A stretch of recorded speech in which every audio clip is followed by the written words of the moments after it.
এখানে ফ্র্যাকচার হয়েছে, মনে করো তোমার প্যারাসিম্পাথিস রিজনে ফ্র্যাকচারটা হয়েছে মনে করো তোমার, তাহলে প্যারাসিম্পাথিস যদি ফ্র্যাকচার হয়, প্যারাসিম্পাথিস মনে করো ফার্স্ট প্রিমুলার, তাহলে তোমার লেফট হ্যান্ডটা কোথায় যাবে?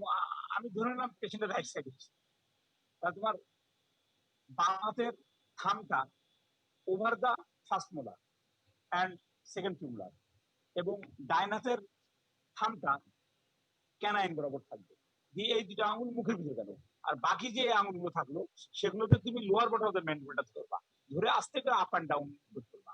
এভাবে তুমি বুঝতে পারবা তার মুভমেন্ট আছে না।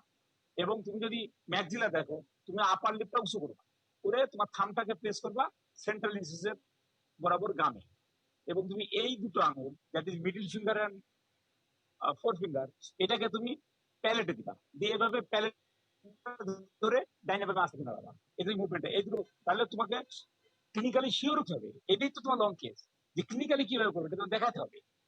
সেটা হচ্ছে কি একটা স্টেপ ডিফর্মিটি আর আরেকটা আছে মুভমেন্ট, আর আরেকটা জিনিস আমি দেখবো সেটা হচ্ছে ম্যালাক্লুশন অথবা অকুশনাল ডিসহারমনি, সেটা তোমার ইন্সপেকশন, তোমার আটকে যায় তো প্যালপেশন, তাহলে এই প্যালপেট করবে এভাবে। এটা মোটামুটি ফ্র্যাকচারের মেইন কথাই করি। এরপরে ট্রিটমেন্ট কি, ক্লিনিক্যাল ফিচার্স কি, কোথায় কি দেবা, কোথায় তুমি ইন্টারনাল ফিচার কি, এক্সটার্নাল ফিচার কি, এগুলোর আলোচনা আজকের এই টেবিল না। আচ্ছা, এরপরে তোমাকে যে জিনিসটা আমি বলবো, এই তিনটা জিনিস আমি মোটামুটি বললাম, কিন্তু অবভিয়াসলি থাকবে কি একটা আলসার থাকবে, একটা সোয়েলিং থাকবে। সোয়েলিংটা নিয়ে আমি একটু বেশি বলতে চাচ্ছিলাম, আমি আলসারটা দু এক কথা বলে দিই। আলসার বহুবার বলছি, আলসারের ক্ষেত্রে ওই 7টা পয়েন্ট তুমি জানো। সাইড, প্রত্যেকটা প্রশ্ন কিন্তু লং কেস তো জিজ্ঞেস করবে যে সাইজ কেমন হয়, সাইজটা কতটুকু মেপে বলতে হয়, কারণ এটা নির্ভর করে পেশেন্ট কতদিন পরে আসছে। একটা পেশেন্ট 2 মাসের মধ্যে আসলে তার সাইজ হবে 8 সেন্টিমিটার, যদি 6 মাস পরে আসে তার হবে 3 সেন্টিমিটার, এই জন্য সাইজ গুরুত্বপূর্ণ। এরপরে শেপ নির্ভর করে ওভায়েড অ্যান্ড অলমোস্ট সার্কুলার, এগুলো ম্যালিগনেন্টের, নন ম্যালিগনেন্ট সার্কুলার হয়, আর ম্যালিগনেন্ট গুলো একটু স্ফেরিক্যাল টাইপ হয়। এই পয়েন্টগুলোকে আমাদেরকে খেয়াল রাখতে হয়। তারপরে তোমার জিজ্ঞেস করবে যে তুমি ফ্লোরে কি দেখবা, বেজে কি দেখবা। ফ্লোরে দেখতে হয় ডিসচার্জটা দেখতে হয়, যে এটা যদি ওয়াটারি ডিসচার্জ হয়, টিউবারকুলোসিস, যদি লেদারি ডিসচার্জ হয়, মানে একেবারে মনে হচ্ছে একটা চামড়া, ওই যে কুরবানির সময় দেখছো গরুর ভুড়ি টুড়ি যেগুলোতে ধুলে যেমন ওয়াশ লেদার দেখা যায়, এরকম পেরেন্টস থাকলে বুঝতে হবে সিভিলি। যদি সেরোসঙ্গিনাস থাকে, ব্লাড এবং স্টেন মিক্স থাকে, আগ্নে যদি হয়, তাহলে বুঝতে হবে এটা কার্সিনোমা। এই ধরনের আমরা ডিসচার্জ এবং ফ্লোর একসাথে বলতে পারি, এটা আমরা দেখতে পাই। আর ফিল করি কি বেশ, তোমরা জানো কেন ইনডিউরেশন হয়, বহুবার বলা হয়েছে, তোমরা যে কয়জন যুক্ত হচ্ছে সবাই জানো, কথা বলি ইনডিউরেশনটা হওয়ার কারণ হচ্ছে ইনভেশনের কারণ। নন malignant or benign lesion never invasive, hence they are soft and no fixity. ম্যালিগনেন্টের ফুটিং হয়, ইনভেশন হয় অ্যাডজাসেন্ট স্ট্রাকচারে, এই জন্য হচ্ছে হার্ড, এই হার্ডনেসটাকে বলা হয় ইনডিউরেশন।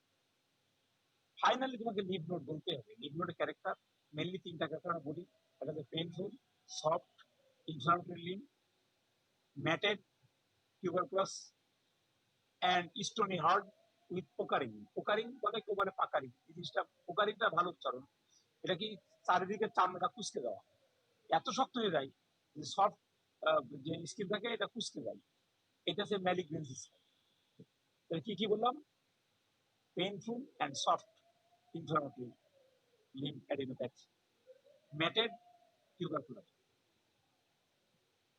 and stony heart with puckering appearance of the skin. It is called malignant condition. তা আলসার এটাই। আর আলসারের ব্যাপারটা তোমরা বাকি যে 5-7টা ব্যাপার জানো, এবং এটা কনফার্ম করতে হয় ইনস্টিটিউশনাল বায়োপসি দিয়ে। এইটাই মেনলি জিজ্ঞেস করবে, তারপরে তোমাকে চলে যাবে যে এই ম্যালিগনেন্ট আলসারের যদি হয়, আমাদের মুখে ম্যালিগনেন্ট আলসারের কজ কি বলো, তখন বলবা কার্সিনোমা। লিম্ফ নোড ইয়াগুলো আরেকবার বলবেন স্যার? পেইনফুল, সফট, আমরা 3টা পাই, একটা পাই সফট অ্যান্ড পেইনফুল, আর একটা পাই ম্যাটিং, এবং লাস্ট পাই stony hard with puckering of skin. যদি stony hard with puckering of skin হয়, ম্যালিগনেন্সি। হ্যাঁ, ইয়েস। আর যদি এটা তোমার পেইনফুল অ্যান্ড সফট হয়, ইনফ্লামেটরি কন্ডিশন, যে কোনো ধরনের মুখে ইনফ্লামেশন হচ্ছে বা ট্রমার কারণে। আর আরেকটা হচ্ছে পারে তোমার ইউজুয়ালি কি আলসার, ইয়েস, ম্যাটিং। আর বাকিগুলো নন সিগনিফিকেন্ট। ওকে আর ওকে, আর এটা কনফার্ম করবা কি ইনস্টিটিউশনাল বায়োপসি দিয়ে, এবং মুখে এই ধরনের কিছু নমুনা বলবা যে এই ধরনের আলসার নাম এফএনএস বলো। ইয়েস, এফএনএসি না, ইনস্টিটিউশনাল বায়োপসি। ও আচ্ছা ulcer never FNAC. Okay wait biopsy হচ্ছে ইয়া এখন তোমাকে আর ওই যে যে তোমার মানে ফ্লোরের টাইপ যেটা আছে ওটা কিন্তু মুখস্থ রাখবা। ওই যে আন্ডারমাইনিং কোনটা, ইভার্টেড কোনটা, পান্স আউট কোনটা, মুখস্থ আছে না এটা?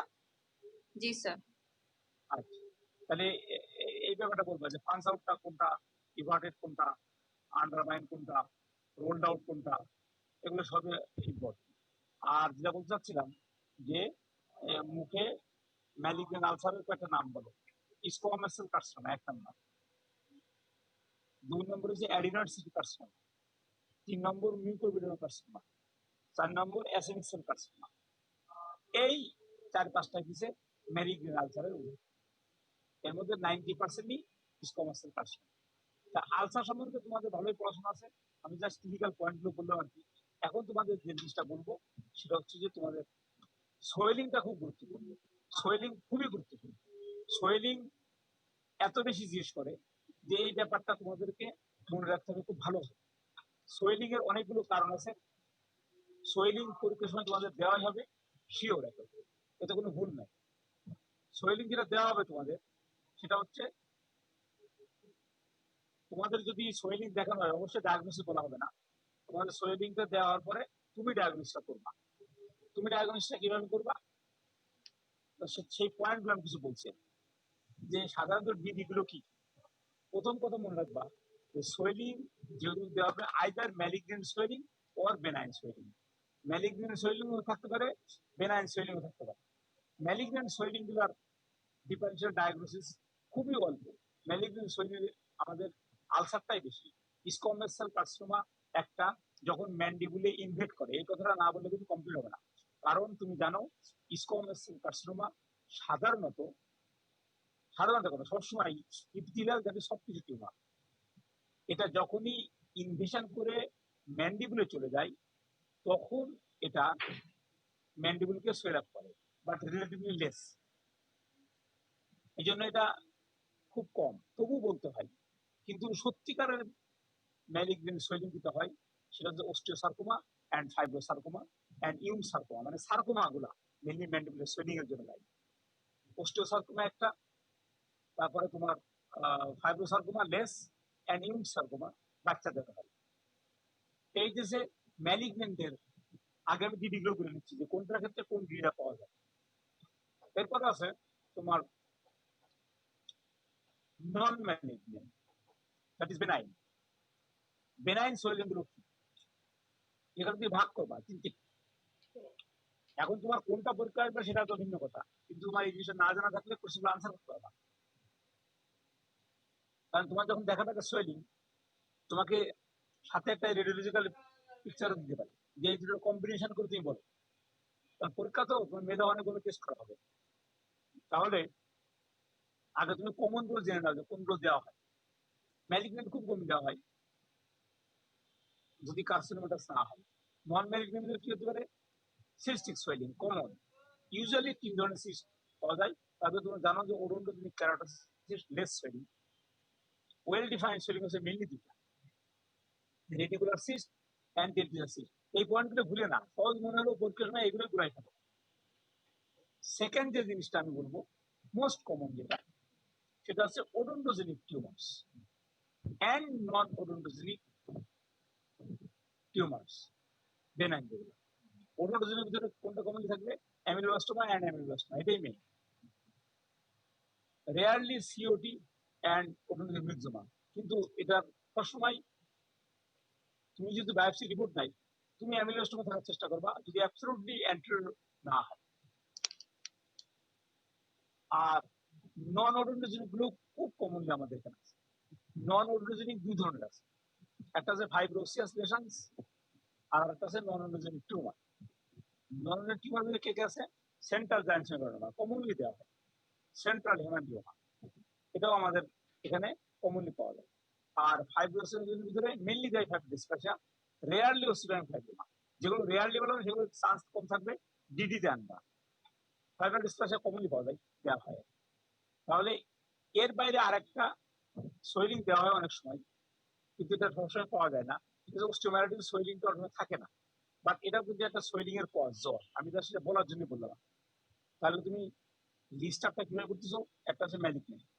ম্যালিগনেন্টে কোনটা? মেনলি সার্কোমাস, এছাড়া কার্সিনোমা হোয়েন ইনভেড ম্যান্ডিবুল। এই কথাটা না বললে হবে না, কারণ কার্সিনোমা ইজ নট এ জ সোয়েলিং টিউমার, এটা সফট টিস্যু টিউমার। এখন অস্টিওসার্কোমা এবং ফাইব্রোসার্কোমা বলার জন্য বলা, বাট আসলে অস্টিওসার্কোমা। এখন আসো যে এখানে পয়েন্ট কোনগুলো বিচার করতে হয়। যখন তোমাকে বলবে যে পেশেন্টের ক্লিনিক্যালি তুমি কোন কোন পয়েন্টকে বিচার্য বিষয় হিসেবে নিবা, কনসিডারে নিবা, কগনিশনে নিবা, কোন কোন পয়েন্ট, অবশ্যই এইটি যে তোমার আসল করছে in case of long case, যে এই পেশেন্ট দেখতেছো হিস্ট্রি সময় কগনিশনে কি কি নিবা, একটা শর্ট আউট করো। তুমি বলবা এজ, কারণ উচ্চসর্কমা একটা এজে হয়, কার্সিনোমা আর একটা এজে, অ্যানিলোস্টোমা একটা এজে হয়, সেন্ট্রাল জাইন্সিনোমা আর একটা এজে হয়। কোন এজে কোনটা হয় সেটা আমি এখন বলবো না, এটা তোমরা জানো, কিন্তু এটা হয়। এটা মূলত একটা উদাহরণ কি, সেন্ট্রাল জাইন্সিনোমা ফিমেলের সেক্স নিতে হবে, এই জন্য central জাইন্সিনোমা female and 25 years common age, whereas amylostoma 50 and male at the এটা বুঝতে হবে। এই না বুঝলে তুমি ম্যাডামের সঙ্গে আমার সঙ্গে ব্যাখ্যাটা করতে পারবে না, তোমাকে ব্যাখ্যা চাবে। এরপর তোমাকে কি কগনিশন দিতে হবে? ডিউরেশন এন্ড গ্রোথ প্যাটার্ন, কোনটা নিউরাল গ্রোথ হচ্ছে, কোনটা এক্সপানশন হচ্ছে, কোনটা এক্সটেনশন হচ্ছে। এই যে পয়েন্টগুলো সব ক্লিনিক্যাল পয়েন্ট, এই পয়েন্টগুলো ব্যাখ্যা না করতে পারলে এখানে 30 নাম্বার মারাত্মকভাবে ফলো যে এক্সটেনশন একটা নিজের নাম বলো, ওটোলজিক ক্যারোটোসিস, সলিটারি বোনস, এটা সব এক্সটেনশন হয়, এক্সপানশন হয়ই না অলমোস্ট। তোমাদের একটা এক্সটেও দেখাচ্ছিলাম, একদিকের দাগ থেকে আর দিকে চলে গেছে, পেশেন্ট বুঝতে পারতেছে না। ভাইরাস রেডিকুলার সিস্ট 1-6 মাসের মধ্যে চলে আসে, সোয়েলিং হয়, ডেঞ্জারাস সিস্ট একই অবস্থা।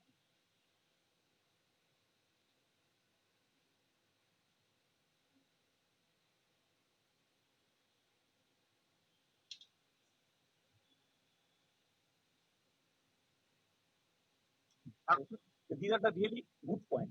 এরপর আসছে বডি বিল্ড, পেশেন্টের স্বাস্থ্য কি দ্রুত খারাপ হচ্ছে? ম্যালিগনেন্সি, কারণ সাইটোকাইন বডি চলে আসতেছে, বায়োকেমিক্যাল বিভিন্ন প্রোডাক্ট তৈরি হচ্ছে, হচ্ছে অ্যানোরেক্সিয়া হচ্ছে, অ্যানিমিয়া হচ্ছে।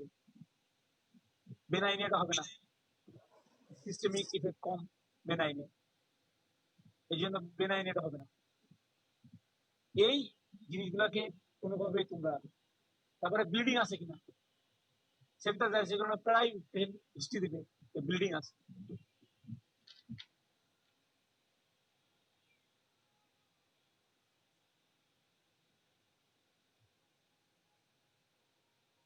এক্সাম করে তার ছবি, ওই ছবি দেখাই বলবে হঠাৎ point you are going to examine, তোমাকে এখানে বলতে হবে আমি এই পয়েন্ট গুলো এক্সামিন করছি। অবশ্যই আলসারের মতো কমন আছে কিছু, সাইট আছে, সাইজ আছে, শেপ, এগুলো তো আছে।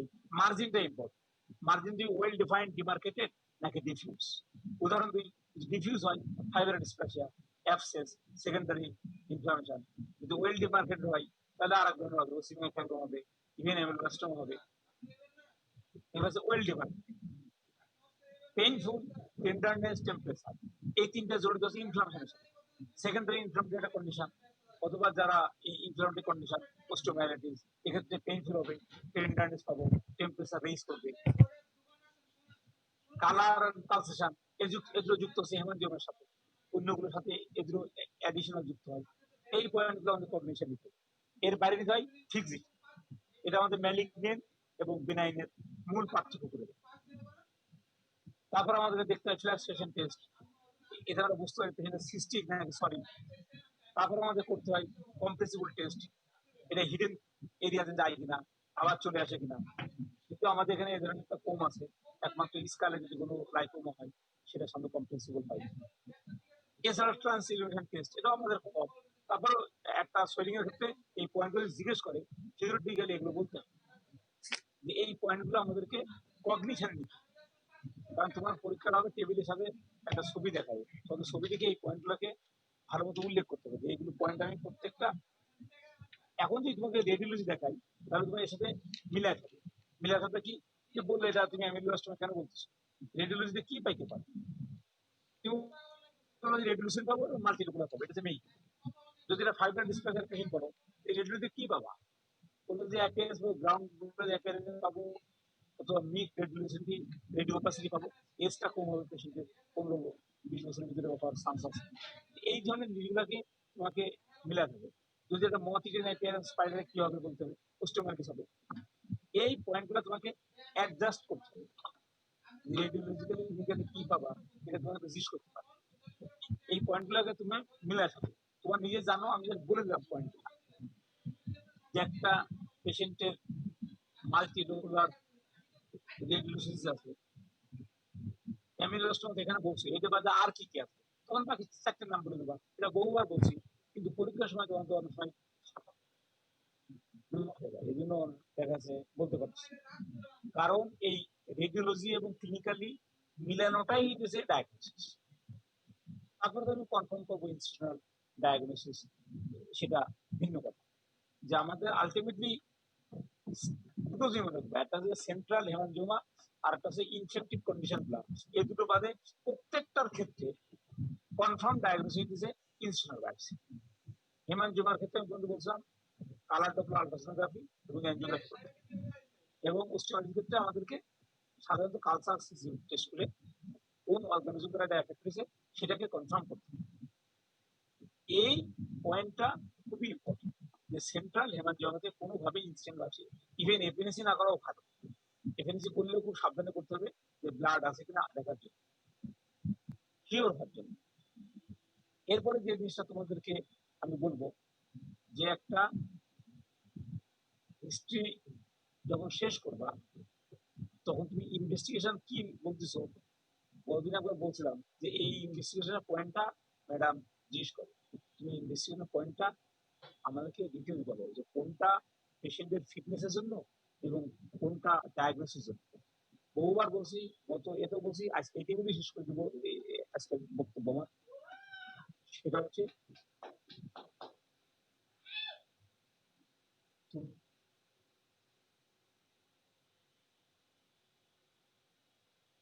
তুমি ডায়াগনোসিসের সাথে রিলেটেড নয়, এটা পেশেন্টের ফিটনেসের সাথে রিলেটেড।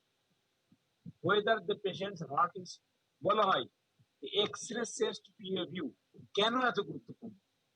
তোমরা বলবা আমরা যে অ্যানাস্থেসিয়া দিই, কেয়ারফুলি শুনে নাও, তোমরা বলবা আমরা যে অ্যানাস্থেসিয়া দিই এই অ্যানাস্থেসিয়া মেইনলি এফেক্ট করে রেসপিরেটরি সিস্টেম এবং cardiovascular system.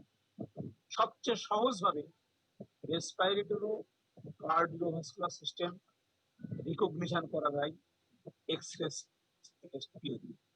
X-ray chest view এই দুটো সিস্টেমকে প্রাইমারি অ্যানালাইজ করতে আমাদেরকে হেল্প করে।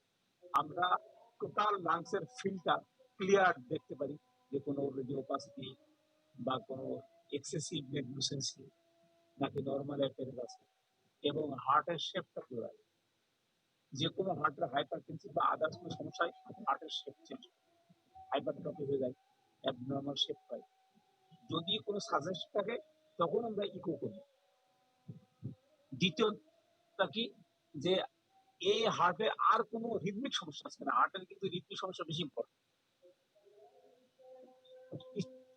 রুটিন ইনভেস্টিগেশন শুধু এক্সেসিভ পিওবি এবং ইসিজি এই দুটো অনেক সময় এনাফ হয়ে যায়। এর বাইরে ব্লাড টেস্টের আমি তোমাকে বলছিলাম যে ব্লাড টেস্টের কয়েকটা জিনিস আমাদের খুব ইম্পর্টেন্ট। তার মধ্যে আমাদের bleeding time, protein time, blood grouping করতে, এটা আসলে ফিটনেসের জন্য না, এটা হচ্ছে ইমার্জেন্সি ফেজ যদি বাইচান্স ব্লাড দিতে হয় এই জন্য। আর ব্লাড টেস্ট, নর্মাল ব্লাড টেস্টে আমি তোমাদের বলছিলাম যে একটা জিনিস তোমাদের কখনোই ভুলবে না, সেটা হচ্ছে গিয়ে কমপ্লিট ব্লাড কাউন্টের ভিতরে আমাদের যে ইন্ডেক্স প্লাস, এই ইন্ডেক্স গুলো যেন একটা পয়েন্টের জন্য মিনিমাল কোনো মিস না হয়। 10 জনের 5 জনকেও ধরতে পারে যে তুমি সিবিসি পয়েন্ট গুলো তোমাদের বহুবার রিমাইন্ডের জন্য বলি, বারবার শুনে মনে থাকবে এই জন্য শুরু করবা হিমোগ্লোবিন পার্সেন্টেজ অথবা ইজিএসআর। হিমোগ্লোবিন পার্সেন্টেজ এটা আমাদের রিসার্চ করে আনি। ইএসআর কোনো ইনফেকশন আছে কিনা বডিতে বা পেশেন্ট ম্যালিগনেন্ট। ইএসআর বাড়ার 80, 90, 100 কারণ একটা আছে ক্রনিক ইনফেকশন আর একটা ম্যালিগনেন্সি। এই দুটো পয়েন্ট কিন্তু ভুলবা না, এই দুটো পয়েন্ট কিন্তু খুবই ইম্পর্টেন্ট ইএসআর বাড়া কমার। সাধারণত ইএসআর একেবারে 20 কারণ থাকে না, 20 কে ফিমেল কারণ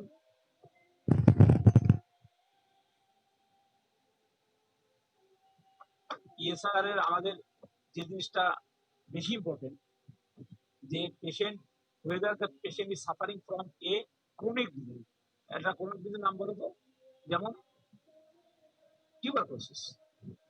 টিউবারকুলোসিস হলে এটা দেখা যাবে 80, 90, 100 হয়ে গেছে, 120 হয়ে গেছে, ম্যালিগনেন্স কোথায় মোর দেন 100 ইএসআর হয়ে গেছে।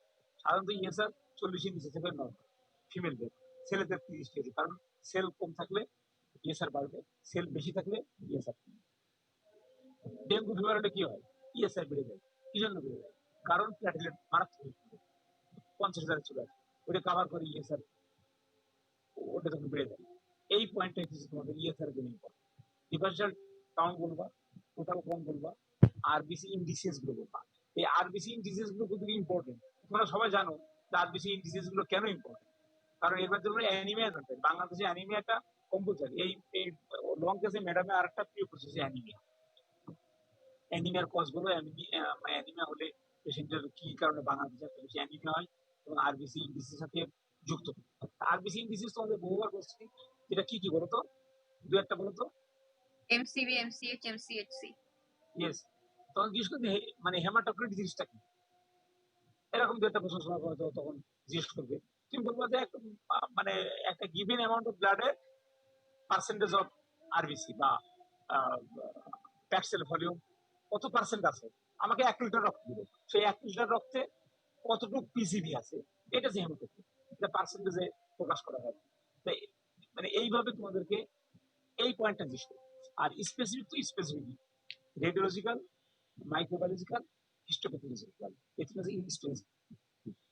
তুমি তার ক্ষেত্রে সেটা হচ্ছে আমার নিজস্ব ব্যাপার, বাট আমি যখন বলবো সবগুলো বলবো। যেমন অ্যামিলোস্টোমা, সেখানে তো আমি মাইক্রোবায়োলজিক্যালটা বলবো না, সেখানে বলবো হিস্টোপ্যাথোলজিক্যাল, রেডিওলজিক্যাল। আর রেডিওলজিক্যাল দুই ভাগে ভাগ অবশ্যই করবা। অ্যাডভান্সড জিনিসগুলো কখন করা হয়, একটা বলবা যে ইভেন ফ্র্যাকচারও করা হয়, যেমন প্যানফেশিয়াল ফ্র্যাকচার, ছোট ছোট ল্যাক্রিমের বোন, ছোট ছোট বোন ফ্র্যাকচার হয়ে গেল, আমি কি তখন নর্মাল অফিসে বুঝতে পারবো? বুঝতে পারবো না, তখন আমাকে অবশ্যই সিটি স্ক্যান করতে হবে। ম্যালিগনেন্সি খুব স্পেসিফাইড আমি ডায়াগনোসিস এক্সটেনশন, তখন এমআরআই এবং সিটি স্ক্যান, বাট নর্মালি এগুলো করা হয় না।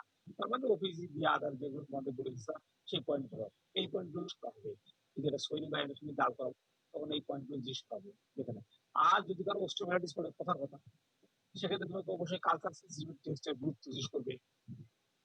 কারণ অ্যান্টিবায়োটিক তো তুমি তো ইচ্ছা মতো দিতে পারো না, তুমি তো কালচার সেন্সিটিভ টেস্ট করে অ্যান্টিবায়োটিক দিতে পারবে। এই পয়েন্টগুলো তখন তোমাকে জিজ্ঞেস করবে কালচার সেন্সিটিভ গুরুত্বটা।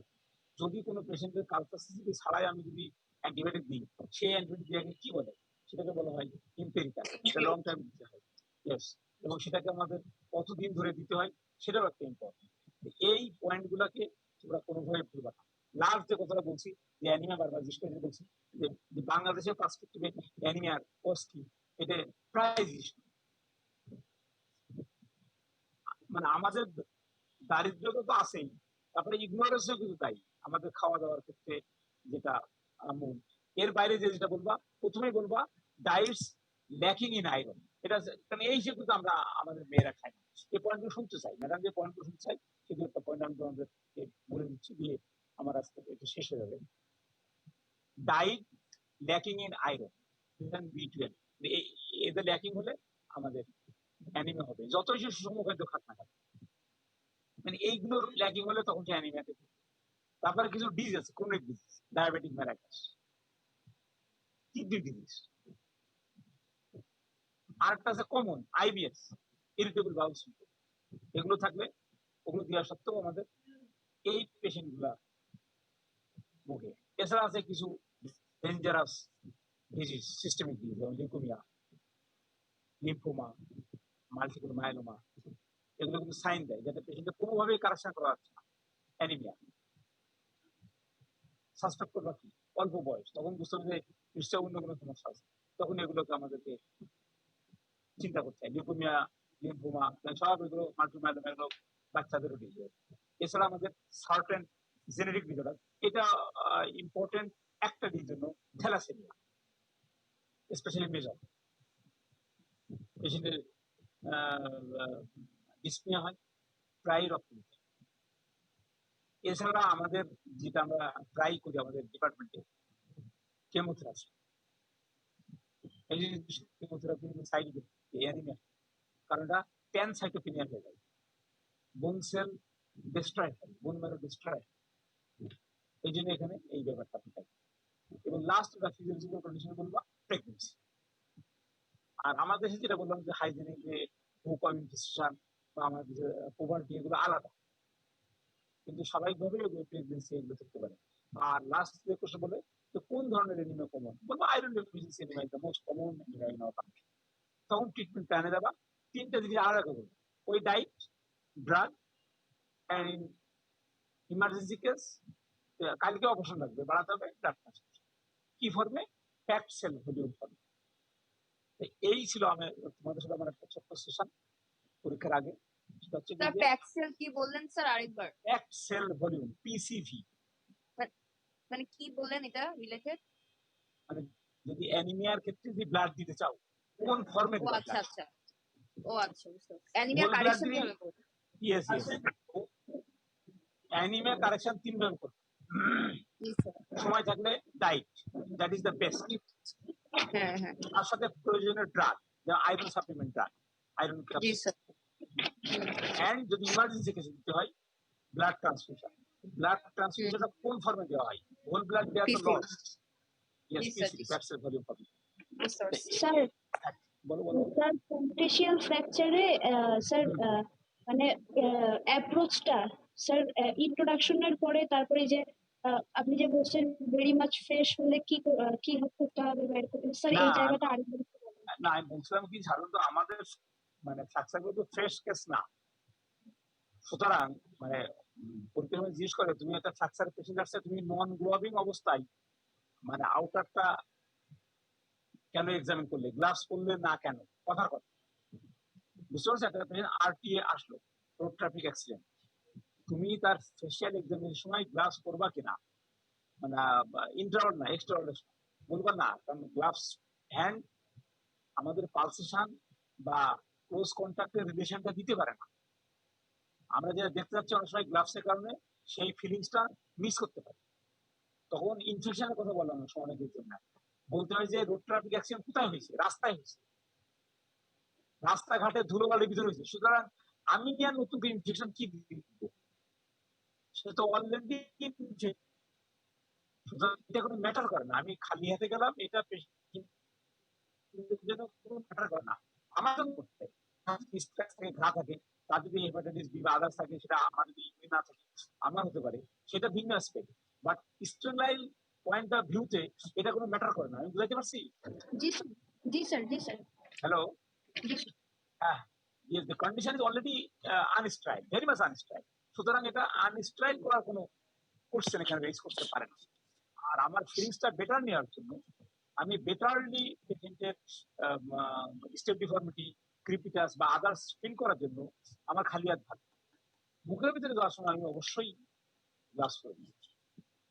এই পয়েন্ট স্যার বলো। স্যার আমরা যে অস্টিওমাইলিটিস এর ক্ষেত্রে যদি কালচার সেনসিটিভিটি টেস্ট করার আগে অ্যান্টিবায়োটিক দেই, এম্পিরিক্যাল যে অ্যান্টিবায়োটিকটা সেটা কতদিন দিতে হবে, এটা কিভাবে? Minimum 1 month, minimum 1 month. এবং যে অ্যান্টিবায়োটিক স্ট্রেপ্টোকক্কা এবং স্টেফিলোকক্কাসের বিরুদ্ধে ভালো কাজ করে, কারণ 99% of our non-specific organism which are related to osteomyelitis are either strepto or staphylo. এই স্টেপটো এবং স্টেফিলোর বিরুদ্ধে ব্রড স্পেকট্রাম অ্যান্টিবায়োটিক কাজ করে না।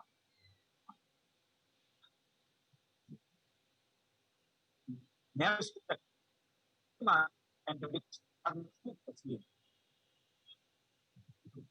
স্যার 1 মান্থ কেন দিতে হবে, এটা এরকম কিছু বলবে? হ্যাঁ হ্যাঁ অবশ্যই। তো অস্টিওমাইলাইটিসের যে ইনফেকশনটা, এটা হারবার করে, পকেট থাকে, বোনে ইনভলভ হয়ে যায়, ফলে পেনিট্রেশনটা অত স্ট্রং হয় না, ফলে এটা টাইম বেশি নেয়। এমনকি 3 মাসও দেওয়া আছে, এমনও আছে ক্রনিক অস্টিওমাইলাইটিস। ক্রনিক ফর্মে এটাকে এমন আছে 3 months কন্টিনিউ করতে পারে, মিনিমাম এটা 1 মান্থ দিতে পারে। লং স্ট্যান্ডিং অ্যান্টিবায়োটিক সবচেয়ে অস্টিওমেলাইসিস বেশি। বোন এবং বোন ম্যারো ইনভলভ হওয়ার কারণে এই ঘটনাটা হয়। বিশেষ করে নেক্রোটিক বোন থাকে, কর্টিক্যাল বোন থাকে, দে আর লেস অর অলমোস্ট অ্যাভাসকুলার, সেখানে ড্রাগটার কনসেন্ট্রেশন হাই হয় না, এই জন্য ডিউরেশনটা বাড়াতে হয়। বুঝাতে পারছি? জি sir.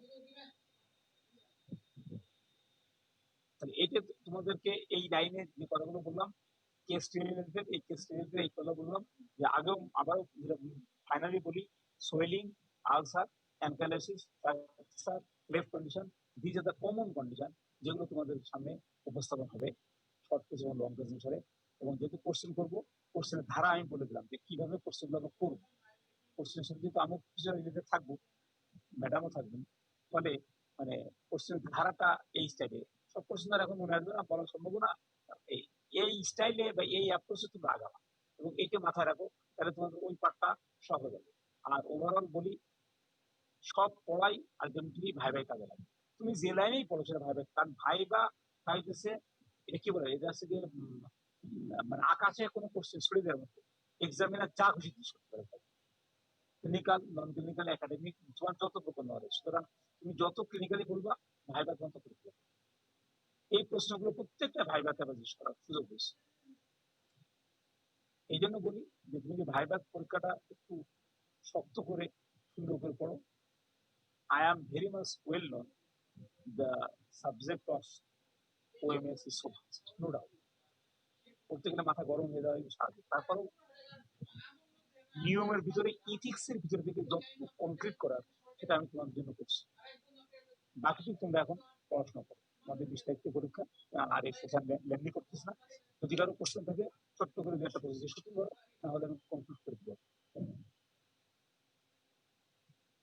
Sir malignant ulcer in the mouth, sir এখানে যে আপনি চারটার নাম বলেছেন, এখানে কি সিরিয়ালের ব্যাপার আছে? সিরিয়াল অবশ্যই স্কোমাসেল কার্সিনোমা আগে আসবে, কারণ স্কোমাসেল কার্সিনোমা আর 90%, তারপরে আসবে অ্যাডিনোসিস্টিক কার্সিনোমা, কারণ মাইনাস সেলুলার ভিতরে সবচেয়ে কমন হচ্ছে অ্যাডিনোসিস্টিক কার্সিনোমা, তারপর আসবে মিউকোএপিডার্মাল কার্সিনোমা, এবং সবার শেষে আসবে acidic cell carcinoma. Acidic carcinoma 2 to 4%, খুবই কম। এই জন্য অ্যাসিডিক কার্সিনোমাটা 4 নম্বরে। শর্ট কেসে আসে কিন্তু ওরিয়েন্টাল ফিস্টুলা, বলতে ভুলে গেছি। শর্ট কেসে কি দিতে পারে? ওরিয়েন্টাল ফিস্টুলা, মানে এটা পড়ে দেবো ডিসচার্জ, এবং এটা ওরিয়েন্টাল ফিস্টুলার কজগুলো জিজ্ঞেস করবে যে দাঁত তোলা ছাড়া আর কি কারণে ওরিয়েন্টাল ফিস্টুলা হয়, তখন তোমার মাথা গরম হয়ে যায়। আরো 2টা কারণে হয়, একটা হচ্ছে ফ্র্যাকচার, এন্ট্রাম, আর হচ্ছে কি এনি প্যাথোলজি উইদিন দ্য, মনে করুন ম্যাগজিন এন্ট্রামের ভিতরে একটা স্কোমাসেল কার্সিনোমা আছে, সে তো আস্তে আস্তে বোনটা খেয়ে ভেদ করে বাইরে চলে আসতে পারে না, পারে। একটা হচ্ছে ম্যালিগনেন্সি, একটা ফ্র্যাকচার, আর হচ্ছে কি অ্যাবনর্মাল কমিউনিকেশন ডিউরিং এক্সট্রাকশন। এই জন্য আমাদের এক্সরে করে কনফার্ম হতে হয়, কারণ যেটাই হোক ট্রিটমেন্ট কার্ড লেখা আছে, কারণ যেটাই হোক ট্রিটমেন্ট কার্ড লেখা আছে। ওরিয়েন্টাল ফিস্টুলাটা শর্ট কেস দিতে এর বাইরে, কিন্তু এইগুলো মেনলি বললাম লং কেস এবং শর্ট কেস এগুলোই থাকবে আর কি, তো তারা চিন্তা করে না। আর সি গ্রুপ যারা আসো, তো নিশ্চয়ই কেউ না কেউ আসো সি গ্রুপের, কালকে অবশ্যই যদি ইনস্ট্রুমেন্ট এবং এক্সট্রা দেখে আসবো না, 9:30টার সময় একটা গ্রুপ আসবা, 11টার সময় একটা গ্রুপ আসবা, যারা সি গ্রুপ আছে। কালকে তোমাদের 7 নম্বর সেশন আছে।